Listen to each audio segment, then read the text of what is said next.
Alright.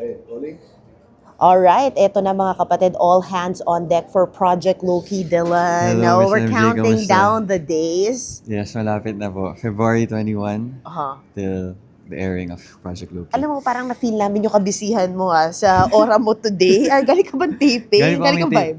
Galing po kami taping kagabi. Yeah, we just finished taping day 18 yesterday. And we're just very excited, honestly.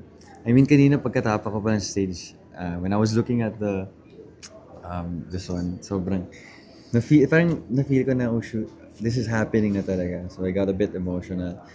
And I'm very excited and this is happening na talaga. The pagod is worth it because Dylan, kung tinignan ka ng mga tao, isipin nila, this looks like an overnight success but this has been years of hard work for you. You've been here, ilang years mo na rin ginagawa itong showbiz and now finally you're having your own moment in Project Loki. Yeah, well, I'm just very thankful for all the people who believed in me. Lahat ng mga bosses, lahat ng mga supporters who believed in me. And I'm not just doing this for myself, but I'm doing it for them din para mapasaya ko sila and for them to enjoy always and for them to always have a great show. Tsaka kayong mga Dylan Dreamer, ano ba? Diba? Dylan Dreamers, Grabe. Dylan Homies. Tsaka Yeah, Dylan Homies yeah. na sobrang intense kahit saan nandun sila. Yeah, very appreciative ako sa kanila. Super. Sino si Loki para sa'yo? Loki, wow. Loki is very mysterious. He is cold, and he is also very sharp and analytical. Matalino si Loki, especially when it comes to solving cases and portraying his role is a challenge kasi very different yung personalities namin. Pero it was fun exploring it and I hope pag pinanood nyo, makikita nyo talaga si Loki. And Bez. alam mo, yung mga behind the scenes pa lang, ang taas na nga ng hopes ng mga readers dahil may cult following ang Project Loki. Ano lang gusto mo sabihin sa hardcore fans ng mga to at sa mga bagong eyes na mapapanood ka, no, na isabuhay yung dream nila, kumbaga dream character nila. Yeah. Ang hirap magsabuhay ng libro, Yes, diba? very, very. It's a grabe yung expectations din, diba? Siyempre ng mga readers. And first of all, I just wanna thank lahat ng players na nagsusupport sa amin, lahat ng mga Wattpad readers who support Project Loki. Kay Sir Rain, who wrote Project Loki, maraming salamat po for creating such a beautiful story. And yun, maraming salamat sa appreciate not just to me but sa lahat ng cast. Very happy ako na nung trailer pa lang they appreciated all our yung cinematography, yung acting, lahat. So, I'm very happy. What do you love and hate about Loki? Wow!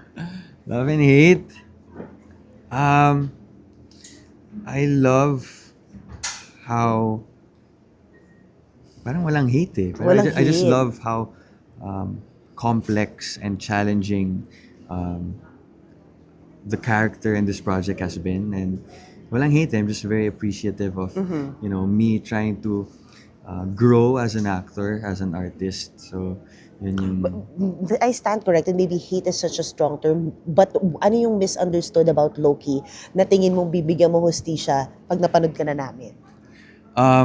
si Loki kasi parang he's very unsympathetic. Yun, Wala siyang oo, pakialam sa, oo. I mean, wala siyang masyadong pakialam talaga sa ibang tao. Pero, there's always a deeper meaning behind it. And you would know why he's like that or his personality is like that. And of course, Zian Lim at the helm of, directing. Yes. He's also an actor. You've been praising him because parang nakaka-empathize siya with you guys. Correct. But what has he done that you feel is different from the other directors you've worked with? Well, first of all, thank you kay Direk Sian. Sobrang galing na director. And yun nga kasi he's also an actor. So, ang laking bagay nun sa amin as actors and or as an artist. Ang galing niya magbigay ng mga tips, advices. And ang na-appreciate ko sa kanya is he allows us or he trusts us on how we would interpret our characters or our roles. But at the same time, syempre, he also gives us a clear vision and a clear direction para mas ma-portray namin maayos yung character. And he's done a great job. Galing po. And we know why the readers love Loki, but why would the television viewers love Loki? Wow. I think it would be the same reason then on why the Wattpad readers appreciate him. It's because, he's a very interesting, he's a very complicated and complex character, and hindi siya typical na character in television, I guess. So it's a different, ibang atake siya. So yun siguro ma-appreciate ng mga television viewers. It's a different genre, it's a different perspective. So yeah. Wait lang, so ano sabi pala ng mommy mo? Budo naman tayo sa pamilya mo. Gano'n sila ka-proud sa'yo? Because grabe, this has been, some time in the making as well. Yeah. Si Mami super supportive, si Daddy super supportive. Actually, I was with my mom a few days ago. Oh. Bago kami mag-tape yesterday. Okay. And sobrang support niya kasi umabot pa sa point na she was concerned kasi nagbabasa ako ng script while magkasama kami. And she was concerned na parang, paano mo na may memorize yung lines? Kasi sobrang haba, English. So parang nakita niya, do you wanna buy medicine? Do you wanna buy vitamins for memory? Ganun. Wow. Tapos, putaming healthy options. Bumili kami ng, basta na-troll siya na for memory. Okay, So bumili talaga oo. kami kasi, Are you serious? I'm serious. Kasi feel namin na makakatulong siya. Main ba yun? Lion's mane, mga ganyan. Ashwagandha. Hindi ko alam. Basta for the brain. Basta for the brain. Kasi grabe yung namin, yung shoot namin. It's very tough. It's very challenging. At It's least for 3 me. times a week? Or, We kasi, shoot 3 times a week at most, pero 2, 3. the last time we spoke, it was day 11 na. And that was just recently. Now it's 18. 18 na. Wow. Medyo mabilis kami. And And finally, yun, Feb 21. Finally, Feb 21. Yeah, I can't wait to talk to you again with the crew. Yeah, Of course, yeah. Lorelai and Luther. Do there. Yeah. Thank you so much. Thank Dee. you so much.